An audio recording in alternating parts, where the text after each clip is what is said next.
우주의 역사를 주관하시고 또 인류의 시간표를 운행하시고 또 계획하시고 섭리하시는 살아계신 하나님께서 또 현재 지금도 저희들을 주관하시고 다스리시고 또 영혼들을 구원하시고 하나님 나라를 또 확장하고 계시는 우리 하나님을 찬양하며 경배드립니다. 주님께서 이 시간에 또 하나님의 크신 뜻 가운데 저희에게 복음을 주시고 또 이 복음을 전하는 삶을 살 수 있도록 귀한 사명을 주셨습니다. 하나님께서 하나님 말씀을 통해서 받은 귀한 교훈들을 마음판에 잘 새겨서 순종하며 더욱 실천하는 삶을 살 수 있도록 은혜를 더하여 주시옵소서. 말씀을 증거하고자 할 때에 부족한 자를 불쌍히 여기시고 주의 말씀만이 잘 증거될 수 있도록 도구로 사용하여 주시옵소서. 예수님 이름으로 기도합니다. 아멘. 오늘 말씀의 제목은 복음의 전통을 지키라입니다. 여러분, 전통이라고 하면 여러분 어떤 생각을 가지고 계십니까? 오래된 것들, 고리타분한 것들 그렇게 생각하신다면은 큰 오산입니다. 전통도 좋은 전통이 있고요, 잘못된 전통이 있습니다. 체면 문화라든가 이런 것들은 나쁜 전통이죠. 그러나 우리나라에 있는 좋은 미풍양수 이런 거 있습니다. 어른들을 존대하는 거. 제가 다른 나라 언어를 많이 연구하지 않았지만 우리나라는 어른들에게 존칭이 있어요. 영어에는 존칭이 없죠? 영어는 존칭이 없습니다. 저는 굉장히 그게 좋다고 생각합니다. 처음 보는 분들한테도 님자를 붙이시고 선생님이라고 이렇게 존칭하고 부모를 존칭하고 선생님들 윗 어른들을 공경하는 것, 이런 전통은 굉장히 좋은 것이고 또 지극히 성경적인 것인 줄 믿습니다.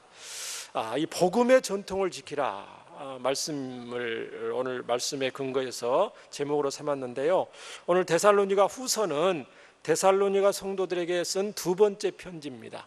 편지를 쓴 목적은 이제 막 신앙생활하는 우리 데살로니가 교회 성도들이 여러 가지 환난 가운데 있거든요. 수많은 이교도들 가운데서 2차 전도 여행 통해서 바울을 통해서 개척된 교회잖아요.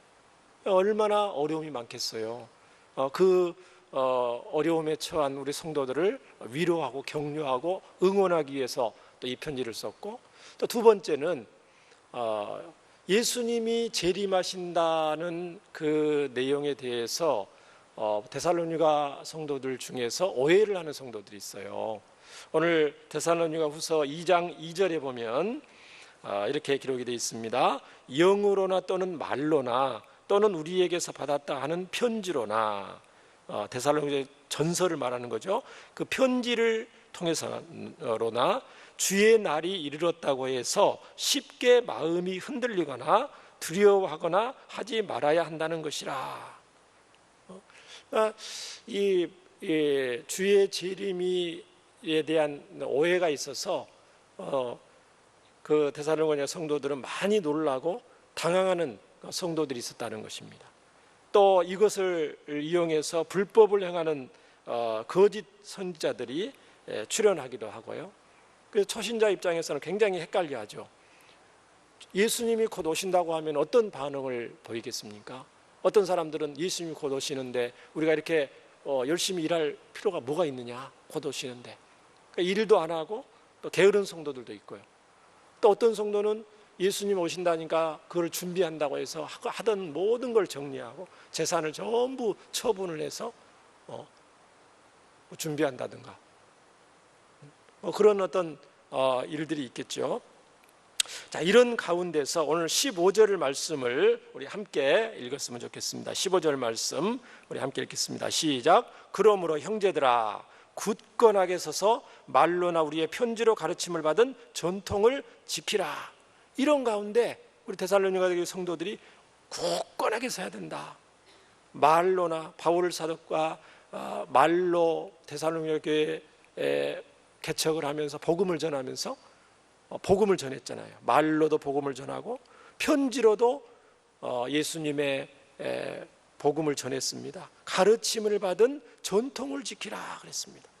이 전통은 무슨 전통이겠습니까? 복음의 전통이죠.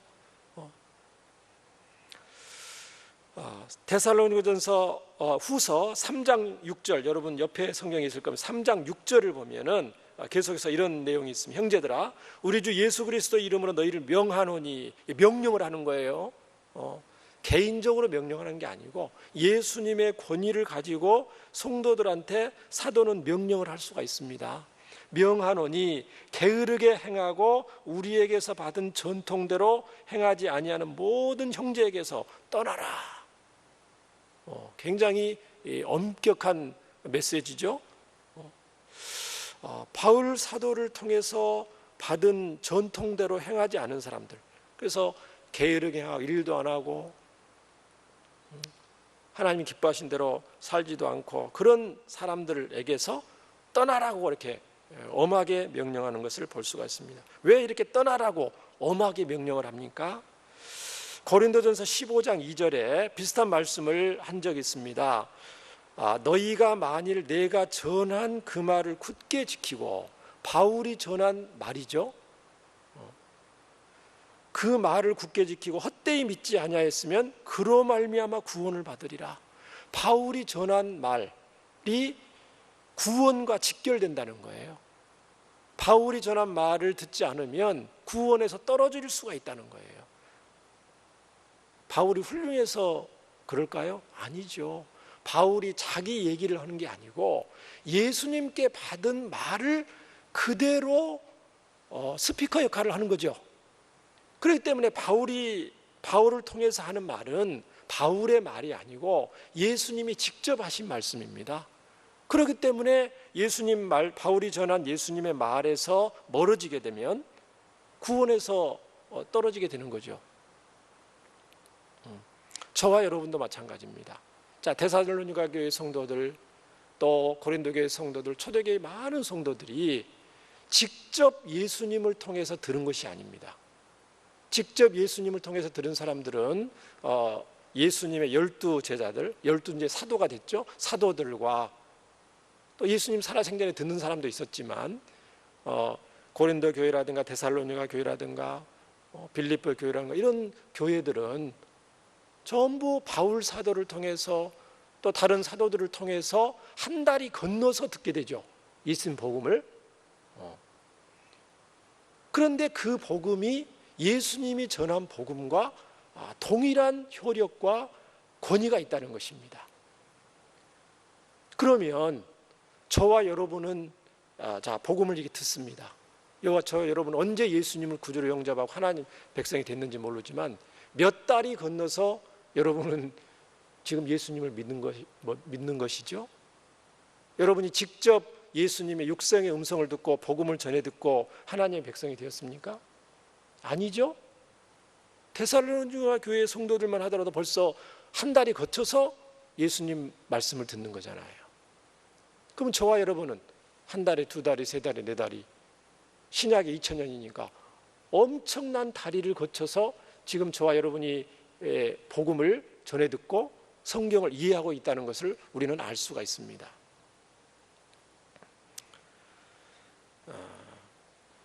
그래서 예수님이 사도들에게 가르친 복음, 사도들이 전한 복음이 거짓 교훈에 미혹되어 잘못된 삶으로 빠져들지 않도록 바울 사도가 가르친 교훈을 굳게 지킬 것을 권면하기도 하고 때로는 경고까지도 하는 것이죠. 사랑하는 성도 여러분, 오늘날에도 유튜브를 중심으로 온갖 거짓 복음, 이단 사상, 불건전한 가르침이 난무하는 이때입니다. 이럴 때일수록 저희들은 사도를 통해서 성경에 기록된 복음의 전통을 굳게 지키는 것이 참으로 중요한 줄 믿습니다. 예수님의 직접 제자였던 사도들 이후로 신앙의 선배들은요, 사도들이 가르쳤던 복음의 진리와 전통들을 간직하고 또 그것을 전수하기 위해서 수없이 목숨을 걸었습니다. 그 흔적은 2000년 신약의 교회사 역사를 통해서 그대로 전해져 내려오고 있습니다. 오늘날 우리가 알고 있는 성경에 대한 진리들, 다른 말로 말하면 신조라고 하기도 하고요, 신경이라고도 하기도 하고, 또 교리라는 말로 기독교 교리라고 표현하기도 하고, 또 신앙 고백이라고 표현하기도 합니다. 자, 이런 것들은 우리 스스로 만들어낸 것이 아닙니다. 하나님의 크신 섭리 가운데서 역사적 교회들을 통해서 우리에게 그대로 전해져 내려온 것입니다. 그 신조라는 것은, 신앙 고백, 신조라는 것은 공적으로 사용하기 위한 성도의 신앙 고백입니다. 언어로 표현을 했죠.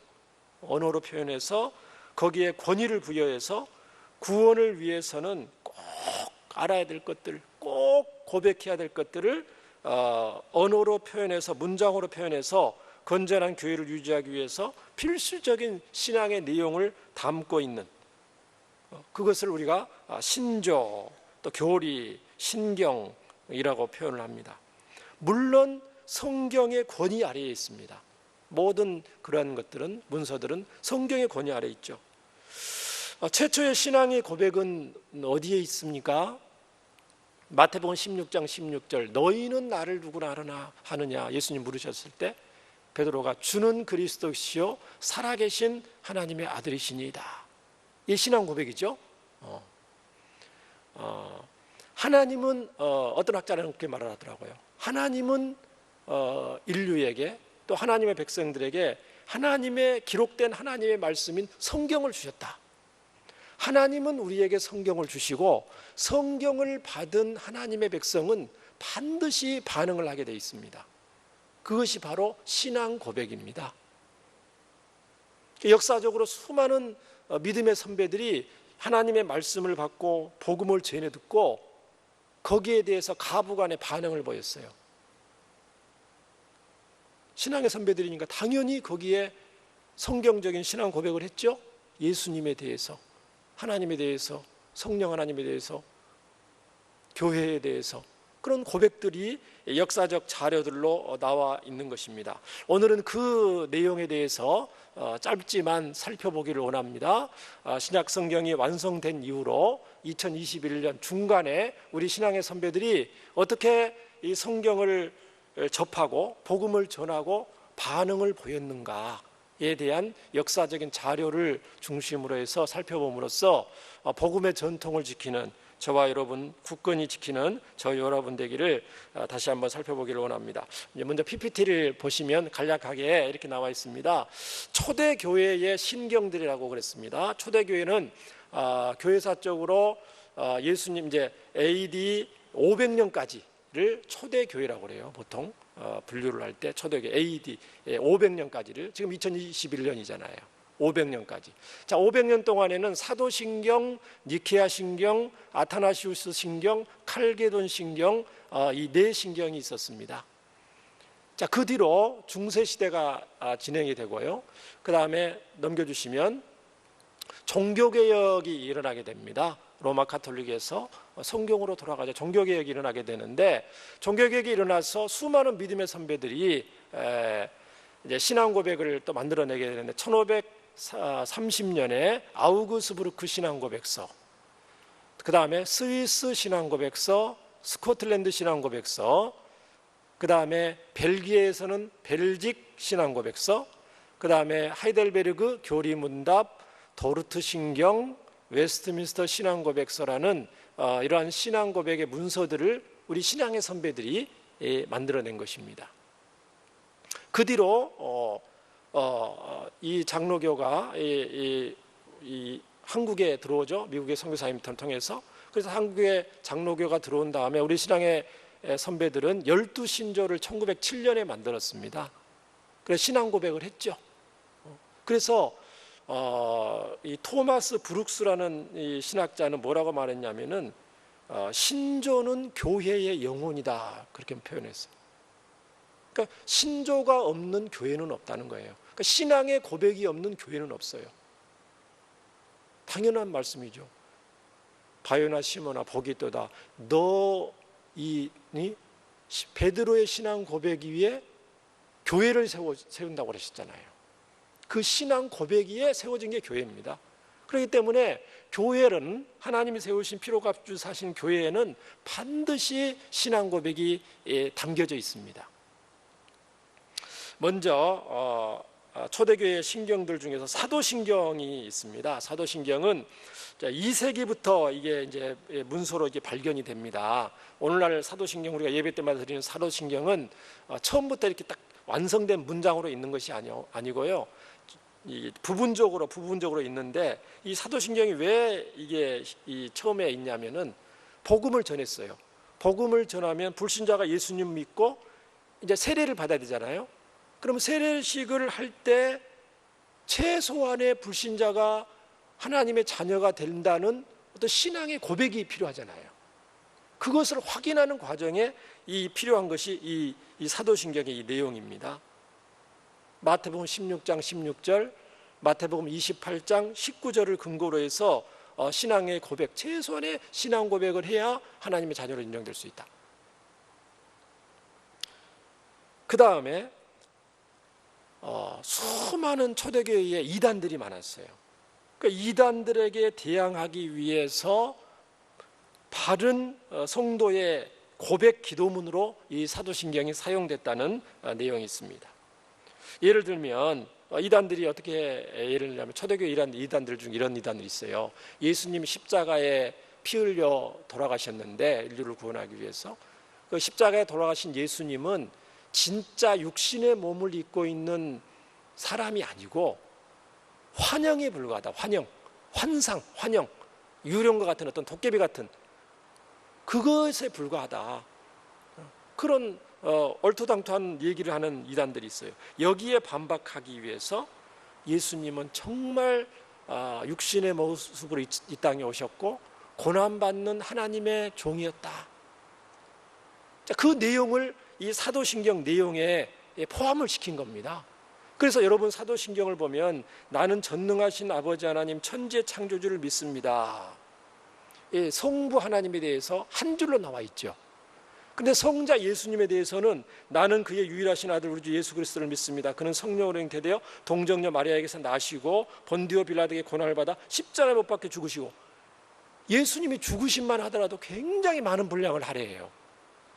예수님이 전체 사도신경의 한 70% 이상 내용이 들어갑니다.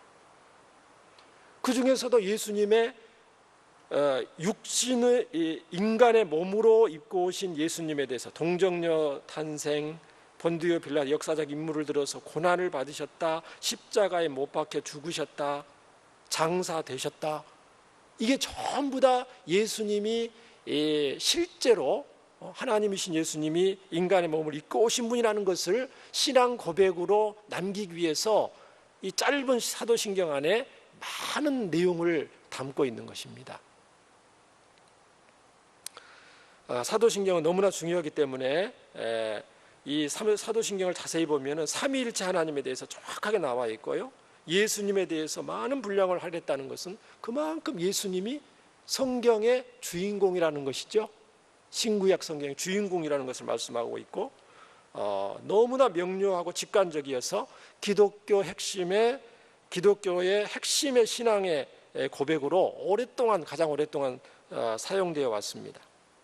이 사도신경이 2세기부터 있다가 한 5세기쯤에 오늘날의 사도신경으로 이렇게 모양을 갖추기 시작하고 12세기 들어서 한 1100년쯤 돼서 오늘날과 같은 사도신경이 최종 문장으로 완성이 돼서 모든 공교회의 예배에 공식적으로 사용이 됐다고 역사적으로 알려져 있습니다.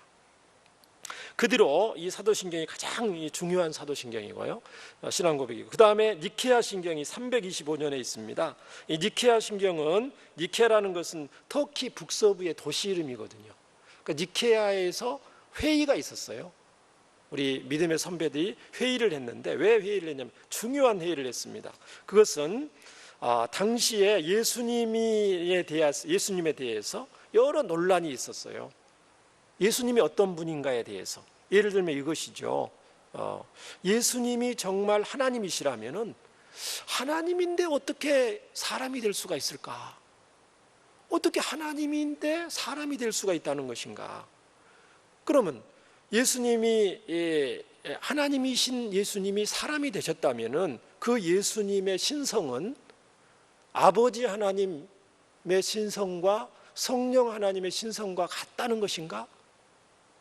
하나님이면서 사람인데 아버지 하나님의 신성과 성령 하나님의 신성과 이 같을까? 이런 이제 여러 가지 의문과 논란이 있어요. 거기에 대해서 이 아리우스라는 이 분은 이런 대답을 했어요. 예수님은 하나님이 아니다. 피조물에 불과하다. 피조물이기 때문에 예수님의 신성은 성부 하나님과 동일하지 않다. 이런 이제 주장을 한 이 아리우스가 있었어요. 여기에 대해서 니케아에서 회의를 열었는데 아타나시우스를 중심으로 해서 반박을 하죠. 성자이신 예수님은 참 하나님이시면서 동시에 참 인간이시다. 피조된 분이 아니고 예수님이 피조됐다, 만들어졌다. 어디서 많이 들어봤죠? 이단들이 하는 말. 누가 이렇게 주장을 하죠? 예수님이 피조됐다. 여호와 증인에서 그렇게 얘기하잖아요. 여호와 증인은 지금도 그렇게 말하는 걸 교리가 이렇게 돼 있습니다. 완전히 이단. 그냥 325년에 있었던 아리우스의 이단이 2021년 지금도 그 이단도 이게 뿌리가 있는 거예요. 이단도 뿌리가 있고 하물며 이단도 뿌리가 있는데 우리 정통 기독교 신앙은 뿌리가 있겠어요, 없겠어요? 더 있죠. 더 있죠. 진돗개라든가 풍산개도 여러분 개도 족보가 있다는 얘기 들으셨죠? 명견들은 그런 족보가 있대요. 인간들도 가문이 있고 뼈대 있는 집안이 있어서 족보가 있고요. 무슨 집안이냐, 김혜김 씨냐, 병주이시냐, 밀양박 씨냐 그런 거 따지잖아요. 그 라인이 중요한. 하물며 생명의 복음인 하나님의 말씀이 이 뿌리가 없다고요? 지금 그 뿌리 얘기를 지금 하는 겁니다. 그래서 어쨌든 이 니케아 신경을 통해서 예수님은 피조된 분이 아니고 하나님께서 낳으신 분이기 때문에 성부 하나님과 신성과 본질이 동일한 분이다. 그것이 문서로서 확정이 됐어요. 소위 삼위일체 교리가 이 325년 니케아 신경을 통해서 확정이 된 것입니다. 그 뒤로 420년부터 450년 사이에는 아타나시우스 신경이라는 신앙 고백을 우리 신앙의 선배들이 만들어냈는데요. 그거는 뭐냐면은 아타나시우스는 사람의 이름이거든요. 아리우스하고 이 반대의 입장에서 정통 기독교 신앙을 수호한 분인데 정통 기독교 신앙의 아버지라고 불립니다. 알렉산드리아의 주교였고요. 위대한 신학자요 목회자였습니다. 그래서 동방교회와 서방교회의 양쪽에서 다 존경을 받는 굉장히 유명한 분이 이 아타나시우스입니다. 니케아 공의회 이후에 여러 이단들이 계속해서 삼위일체 하나님을 공격을 하고 예수님의 그 신격에 대해서 공격을 하고 잘못된 복음을 증거할 때에 니케아 신경보다 더 정확하고 더 세밀하게 삼위일체 하나님에 대해서 예수님의 참 하나님 되심과 참 사람 되심에 대해서 정확하게 명시한 내용이 이 아타나시우스 신경입니다. 그 뒤로 시간이 흘려서 451년에 칼게돈 신경이 만들어지는데요. 칼게돈은 지명인데요. 터키 이스탄불 안에 있는 어떤 한 지역의 이름입니다. 여기에서 우리 신앙의 선배들이 다시 모였습니다. 왜 모였냐면은 예수님이 어떤 분인가에 대한 교리를 더 발전을 시킨 거죠.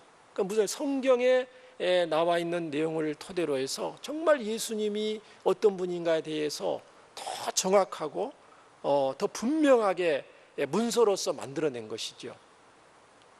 소위 기독론이 여기서 완성이 됩니다. 그리고 또 중요한 내용이 이 칼게돈 신경에 담겨져 있는데요. 기독교 역사 가운데 계속 고민이 됐던 문제가 있어요.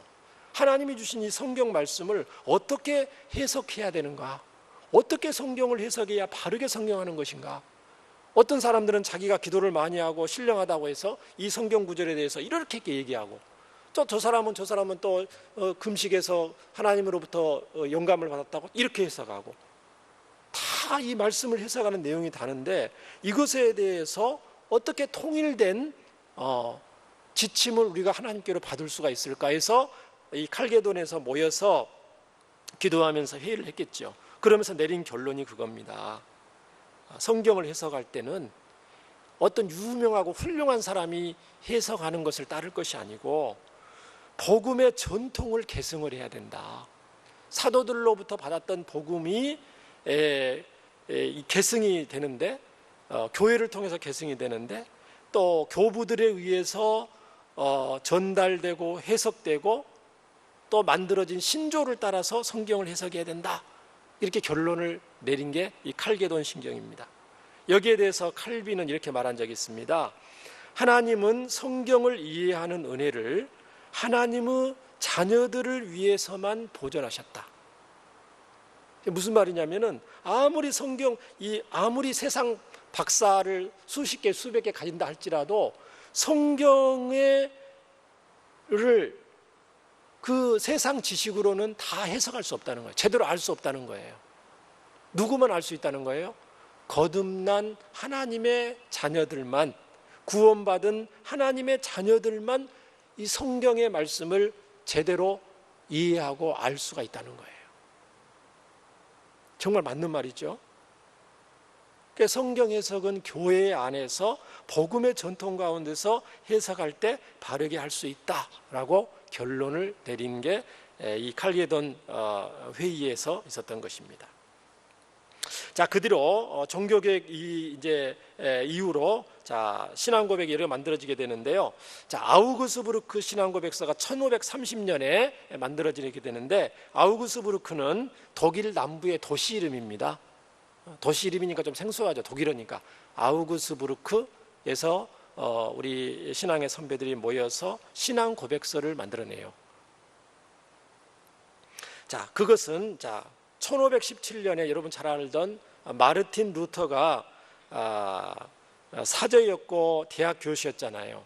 1517년에 로마 카톨릭 면죄부 판매에 반발해서 95개의 반박문을 비텐베르크 대학 정문에다가 붙임으로써 종교개혁이 시작이 됩니다. 어떻게 구원을 받느냐? 로마 카톨릭에서 이제 성당을 짓기 위해서 면죄부를 판매하잖아요. 돈을 주고 이 면죄부를 사면 사는 순간 당신의 영혼은 구원을 받은 것이다. 천국으로 가는 티켓이 이 면죄부를 사는 거예요. 죄를 면해주는 이 문서를 돈을 주고 사면 그거를 가지고 있으면 구원을 받는다고 얘기를 하는 거예요. 얼마나 타락했습니까? 말도 안 되죠. 거기에 대해서 많은 사람들이 침묵하고 저거는 아닌데 했지만 용기를 내지 못했는데 이 젊은 마르틴 루터가 용기를 낸 거죠. 목숨을 걸고 대항을 한 거죠. 그건 아니다. 그러니까 로마 카톨릭 가만히 있겠습니까? 핍박을 하기 시작하죠. 그러나 이 용기 있는 마르틴 루터를 의견에 동조하는 많은 사람들이 성도들이 생겨나게 된 거예요. 그래서 종교개혁이 시작이 됩니다. 그랬더니 로마 카톨릭에서 이제 군대를 동원해서 루터를 따르는 루터파 신자들을 이제 무력으로 진압하려고 30년 전쟁을 일으키게 됩니다. 무력으로 전쟁이 일어난 거예요.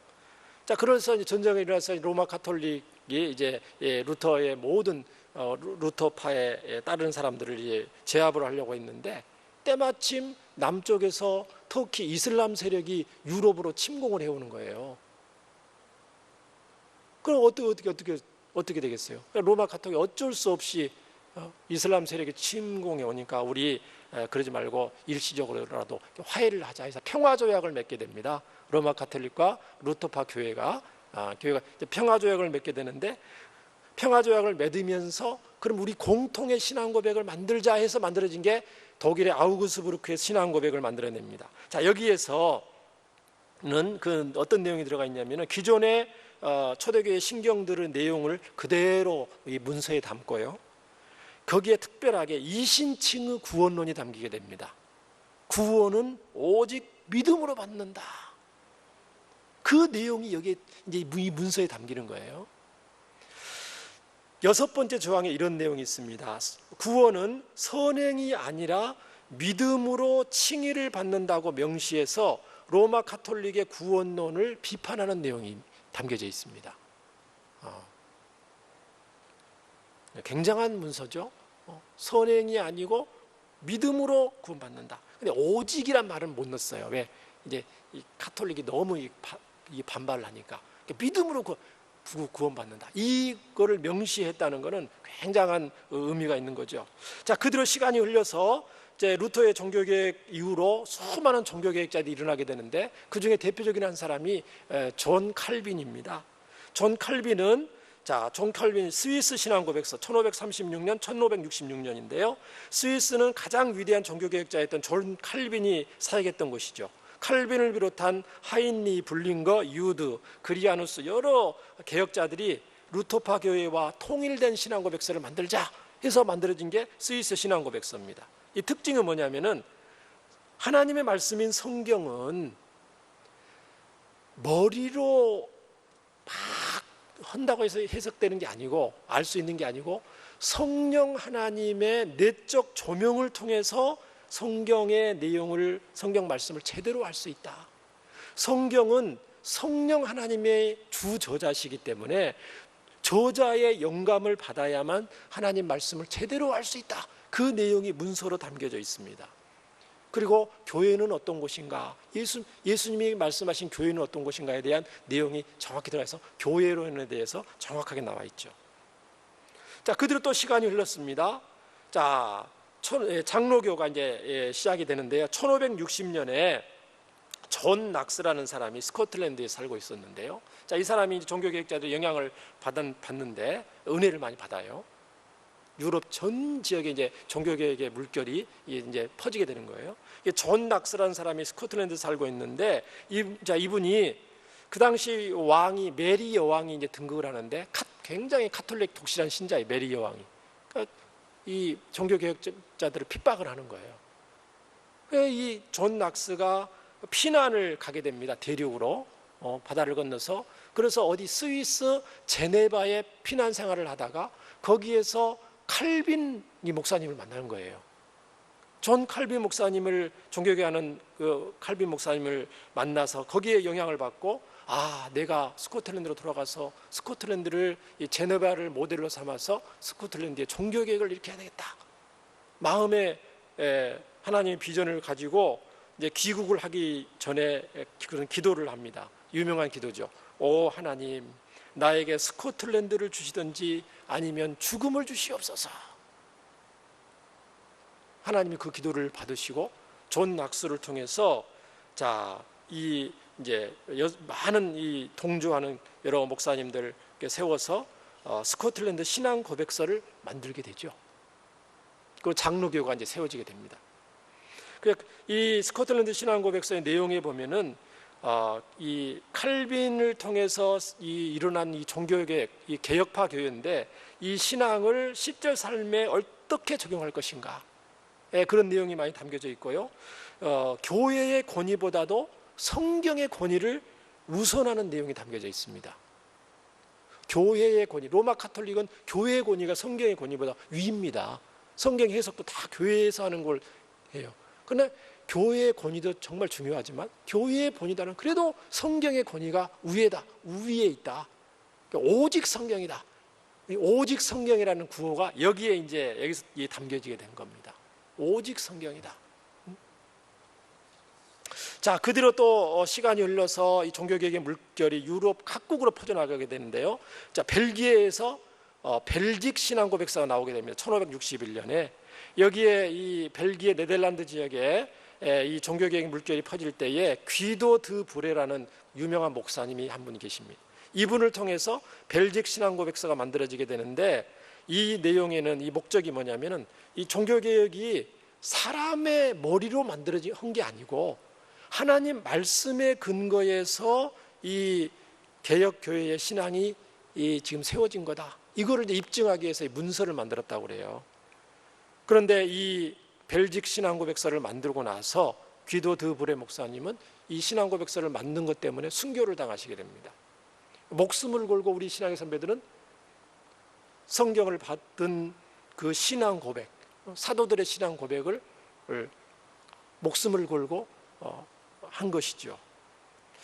그 뒤로 시간이 또 흘려서 하이델베르그 교리, 하이델베르그는 어디죠? 독일의 남서부에 있는 아주 유서 깊은 도시 이름이잖아요. 하이델베르그는 이 하이델베르기에서 또 이 신앙 교육서가 만들어지게 됩니다. 독일의 프리드리 3세의 요청으로 불신자들이 교회에 복음이 전해지고 또 아이들이 자라는데 이 아이들에게 어떻게 우리 이 좋은 신앙을 물려줘야 될 것인가. 그래서 고민을 하다가 하이델베르그 교리 문답을 만들죠. 129개의 질문을 통해서 만들게 됩니다. 유명한 제1문이 무엇입니까? 하이델베르그 교리 문답 제1문, 사나 죽으나 그대의 유일한 위로는 무엇입니까? 그 내용. 답이 뭐냐면 사나 죽으나 나의 몸도 영혼도 나의 것이 아니요 나의 신실하신 구주 예수 그리스도의 것입니다. 이렇게 답이 있어요. 그렇게 하면서 아이들을 가르치고 초신자들을 가르치고 그렇게 하는 것이죠. 그 뒤로 시간이 흘러서 네덜란드에 또 굉장한 종교개혁의 물결이 나게 되는데 거기에서 네덜란드의 87명의 신학자들과 18명의 의회 대표자들이 모여서 세계적인 종교회의를 열게 됩니다. 왜 종교회의를 열게 됐냐면은 또 이상한 이단과 같은 주장들이 있어요.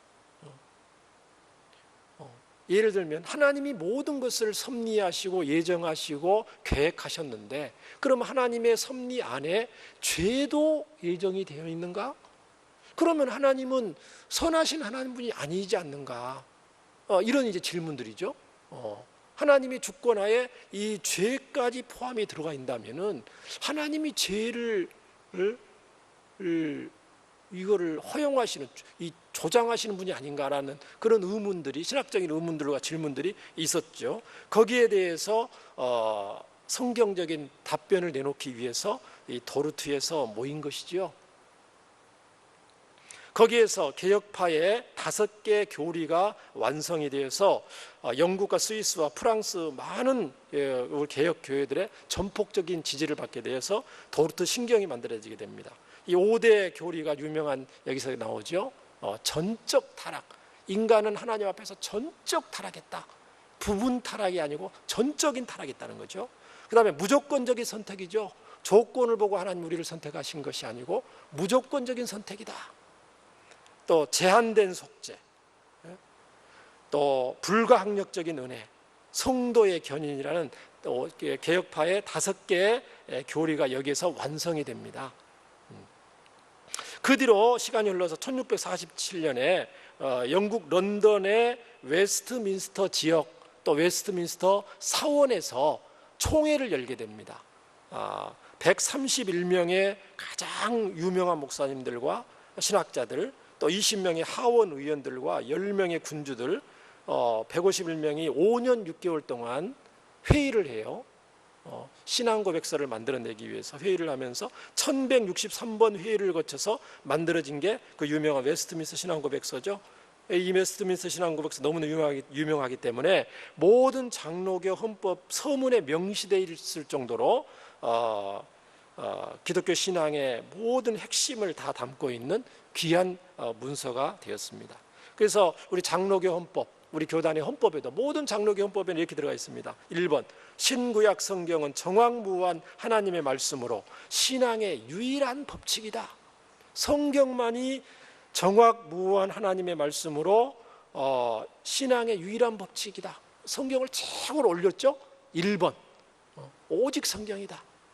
그리고 다음에 두 번째 이 문장이 뭐냐면은 이 성경 유일한 신앙의 유일한 법칙인 성경 말씀을 가장 잘 해석한 책으로 웨스트민스터 신앙고백서와 대요리 문답, 소요리 문답을 인정하고 교회와 신학교에서 이거를 가르치게 되고 전도사를 임명하고 강도사를 인허하고 목사들을 임직할 때에 반드시 이 내용을 질문을 하게 됩니다. 성경을 가장 잘 요약한 문서로 웨스트민스터 신앙고백서와 대소요리 소요리 문답을 인정하십니까? 해야만 임직과 임명이 이루어지게 됩니다. 그러니까 가장 중요한 문서로 인정을 한다는 것이죠. 그대로 우리 이제 장로교가 이제 세워지게 되고 우리 한국에도 12신조가 만들어지게 된 것을 볼 수가 있습니다. 예. 자, 우리 신앙의 뿌리를 이제 살펴보겠습니다. 우리 온누리 교회는 1983년 11월 달에 담임 목사님 통해서 하나님께서 교회를 시작하게 하셨습니다. 처음 교단은 예장 고신에서 출발하셔서 지금은 이제 우리 교회는 예장 백신 교단 총회로 소속이 되어 있습니다. 한국의 많은 장로들을 고신과 합동, 합신, 대신과 백석대신 같은 이 모든 장로교들이 지금 제가 말씀드렸던 이러한 똑같은 신앙 고백 위에 세워진 거예요. 교단의 명칭은 다르지만 신앙 고백의 중심이 똑같아요. 그러면 이 장로교는 어디에 왔? 미국의 선교사님들을 통해서 왔다고 그랬잖아요. 언더우드 같은 우리 장로교 선교사님들을 통해서 왔고, 그러면 미국의 장로교는 어떻게 왔습니까? 1920년 메이플라워를 타고 2만 명의 청교도들이 미국으로 건너갔다고 그러는데 그중에 4천 명 정도가 스코틀랜드, 아일랜드에서 건너온 우리 장로교, 개혁파 장로교의 성도들이었다고 그래요. 4천 명 정도가 미국에 건너가서 미국 장로교가 세워지고 거기에서 뿌리를 내리고 수많은 믿음의 선배들이, 신앙들이 생겨지고 신학교가 세워지고 거기에서 은혜 받아서 선교사님들이 한국에 오신 거죠. 그러니까 이게 흐름이 이렇게 있는 거예요. 사랑하는 여러분, 이제 시간이 됐는데요.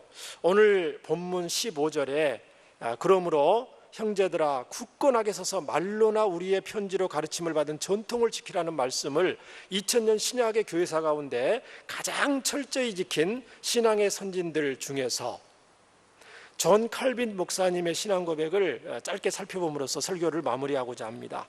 우리 존 칼빈 목사님은요, 원래 프랑스 출신입니다. 신학과 법학에 정통했고요, 스위스 제네바 바젤 7위에서 종교개혁 운동을 일으켰습니다. 1536년 기독교 강요라는 유명한 책을 출간했고 로마서 주석, 제네바 신앙교육서 등 수많은 저수를 남겼고 칼빈의 신학 사상과 신앙관을 개혁주의 또는 개혁파 교회라고 불리면서 존 낙스를 비롯한 수많은 청교도들의 신앙과 삶에 지대한 영향을 미치게 됩니다.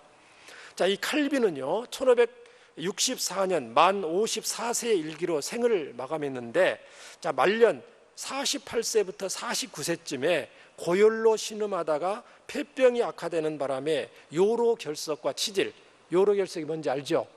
굉장히 고통스러운 요로결석과 치질, 폐결핵과 같은 합병증으로 사경을 헤매면서도 쉼없이 사역에 매진했다고 합니다. 왜 이 병을 얻었는가 학자들이 봤더니 수면 부족이다. 너무 하나님 말씀을 연구하고 교회를 새롭게 하기 위해서 잠을 자지 않고 일을 했다는 거죠. 그리고 스트레스를 동반한 과로였다고 합니다. 반대파들이 굉장히 많았거든요. 이 칼빈에 대해서 반대하고 종교개혁에서 로마 카톨릭 말할 것도 없지만 말년에는 걸어다니는 종합병원이라고 불릴 정도로 만병에 시달렸다고 합니다. 죽기 한 달 전에 거동이 불편한 그를 위해서 제네바 시의 장관들과 시의 의원들이 직접 찾아서 문안한 것은 제네바 시민들의 모든 시민들이 칼빈을 존경하고 그가 시를 위해서 희생한 것에 대해서 헌신하고 희생한 것에 대해서 너무너무 감사했기 때문에 대표로 병문안을 온 것입니다. 그 후로 제네바 교회 여러 목사님들, 동료 목사님들이 마지막으로 칼빈을 위로 방문했는데 여기서 칼빈이 고별 인사를 하게 됩니다. 그 고별사가 역사적 기록으로 남아 있어요. 그 고별사를 일부를 제가 읽어드리겠습니다. 제게는 여러분이 참아주신 여러 가지 약점들이 있습니다.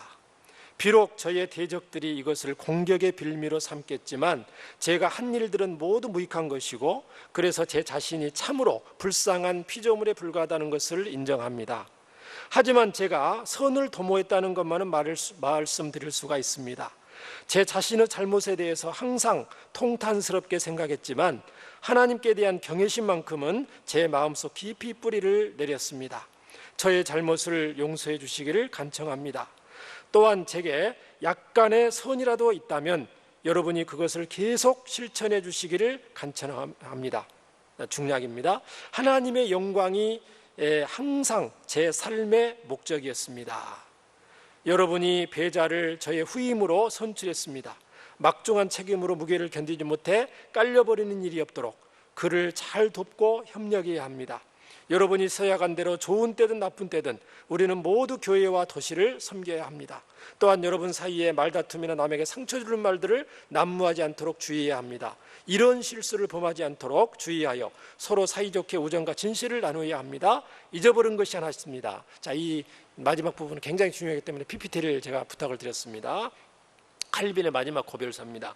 자, 간청하건대 세워진 것을 쉽게 바꾸지 말고 시대의 유행을 쫓아가지도 말라는 것입니다.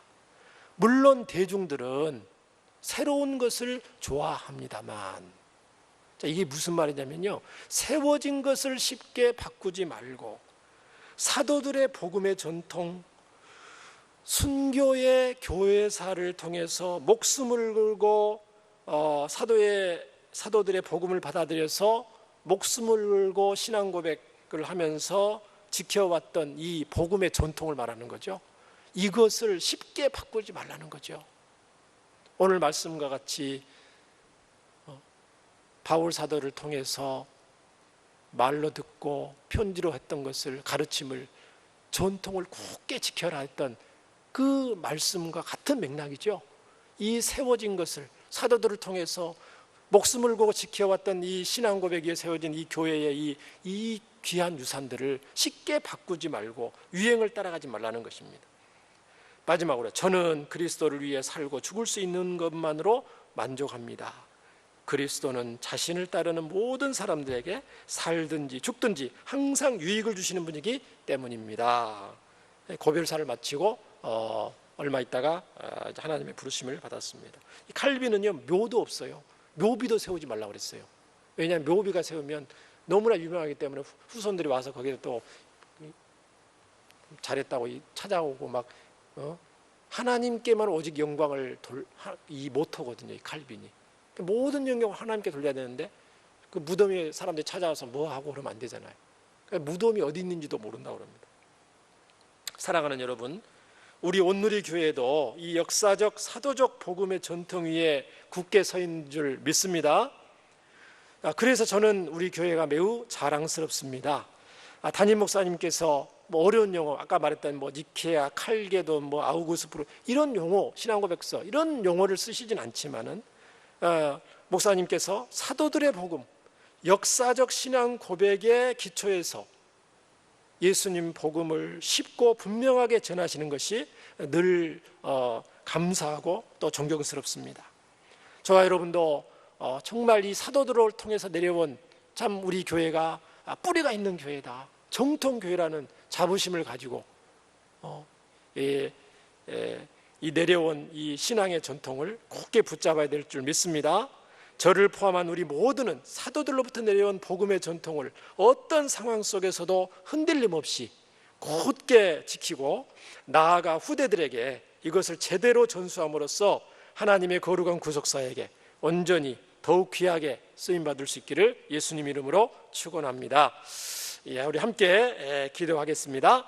은혜와 사랑이 많으신 하나님 아버지, 감사드립니다. 사도들을 통해서 내려온 예수님의 십자가 부활의 복음의 전통이 수많은 신약의 2000년 교회사를 통해서 목숨을 걸고 예수님 전하고 또 바른 신앙 고백 또 해와서 그 교회의 아름다운 전통 위에 또 우리 여기까지 저희들이 내려와서 또 이 예수님을 믿고 또 예수님을 가르치는 전하는 하나님의 크신 은혜를 주신 것을 감사드립니다. 주여, 후대들에게 이것을 제대로 전수할 수 있도록 하나님의 구속사에게 더욱 온전히 쓰임받을 수 있도록 저희들을 주님의 사랑과 축복의 통로로 더욱 사용하여 주시옵소서.